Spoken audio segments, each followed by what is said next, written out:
안녕하세요, 지메입니다. 오늘 할 내용은 경매물건 분석주거 게시판에 있는 중간에 재전입한 세입자입니다. 어떻게 보면 제가 글 쓰는 게 별거 없을 수도 있지만 시간이 무척 많이 걸립니다.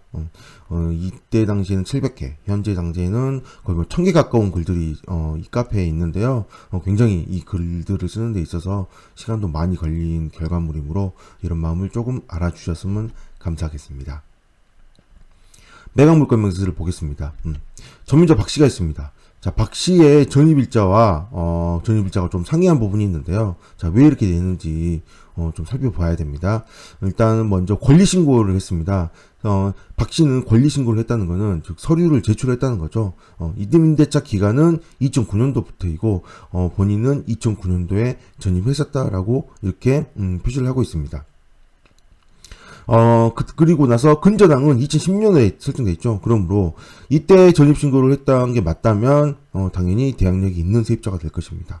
그러나 현황조사 내용을 봐보시면 전입신고일자가 2012년도입니다. 이거는 전입세대 열람내역, 즉 현황조사서에서 현황조사관이 가서 확인을 했을 때 전입세대 열람내역이 나와 있는 전입신고 일자일 겁니다. 당연히 좀 다르죠. 일단은 여기 두 개 날짜가 두 개 다 다르면 당연히 전입세대 열람내역을 살펴봐야 됩니다.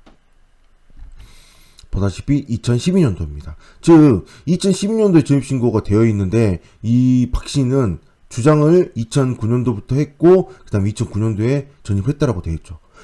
전입을 했다라고 신고를 했습니다. 그럼 하나뿐입니다.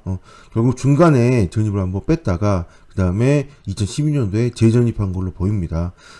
이 전입이라는 거는 주민등록이죠. 주민등록을 제일 처음에 전입을 했고 이렇게 해서 계속 내가 전입에 살고 있다면 중간에 한번 전입을 뺐다가 다시 넣었다면 이거는 이때 그냥 전입한 걸로 봐버리는 거죠. 전속요건입니다. 끝까지 계속 유지를 해야만 이 효력을 발휘하는 거지 중간에 한 번이라도 전입을 뺐다가 다시 넣는다면 이때부터 시작한 거로 봅니다.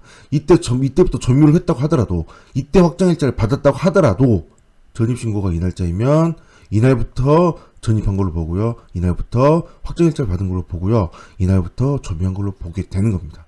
어쩔 수가 없는 겁니다. 전입과 점유를 끝까지 유지를 했을 때만 그게 유효하고요.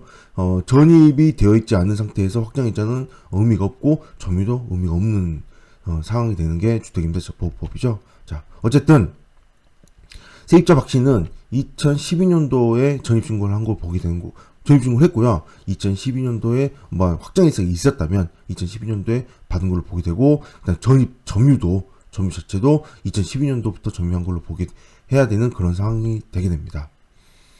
그런데 이 물건은 감정가가 1.15억인데요. 중간에 재전입하는 상황이 있어서 근저당을 잡아버렸습니다. 이렇게 근저당을 잡아버렸으니 순위가 근저당이 6,360만원이 먼저고요. 그 다음에 세입자의 4,700만원이 이후입니다.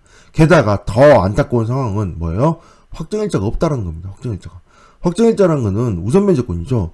즉 확정일자가 있어야만 배당에 참여를 할 수가 있는데요. 확정일자가 있었다면 근저당 1순위 배당 1순위 배당 받고요. 그 다음에 세입자 확정일자가 있었다면 2순위 배당을 받을 겁니다. 두 개를 합치면 약 1억 1,000만원이 좀 되는데 어쨌든 감정가가 있으므로 거의 시세가 어느 정도 될지는 정확히 모르겠지만 감정가에 만약에 낙찰이 된다면 거의 대부분의 금액을 배당을 받을 텐데요. 그러나 여기서는 확정일자가 지금 없죠. 확정일자가 없습니다.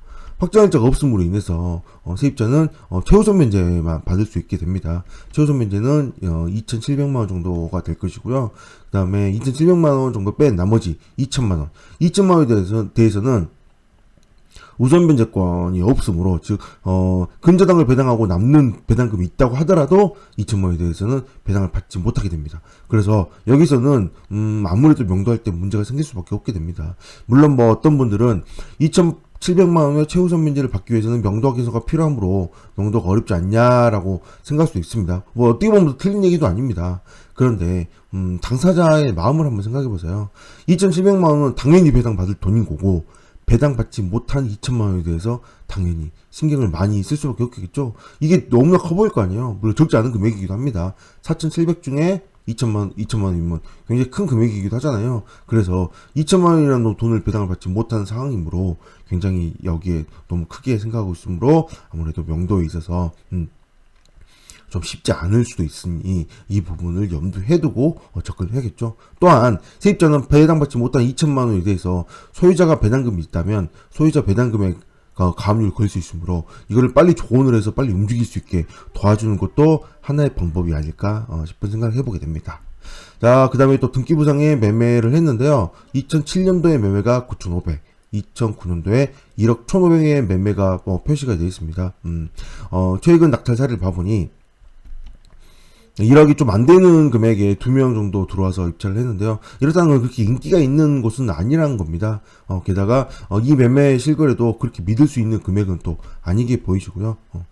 실거래를 본다 하더라도 거래도 잘 되지는 않지만 한 1억 정도 되는 걸로 보여집니다. 거의 크기가 거의 방 하나에 주방 하나, 욕실 하나 정도 거의 원룸에 가까운 구조이므로 당연히 거래가 잘 되는 크기가 아니겠죠. 당연히 이런 물건들은 입찰하기 전에 시세를 정말 잘 조사하셔야 되는 물건이 될 수밖에 없습니다. 인기가 있는 물건이 아니니까요. 네. 이런 안타까운 세입자들을 보면 좀 많이 안타깝다는 생각이 듭니다. 확정일자 너무 중요합니다. 그리고 전입신고 중간에 절대 빼지 마세요. 여기까지 하겠습니다. 감사합니다.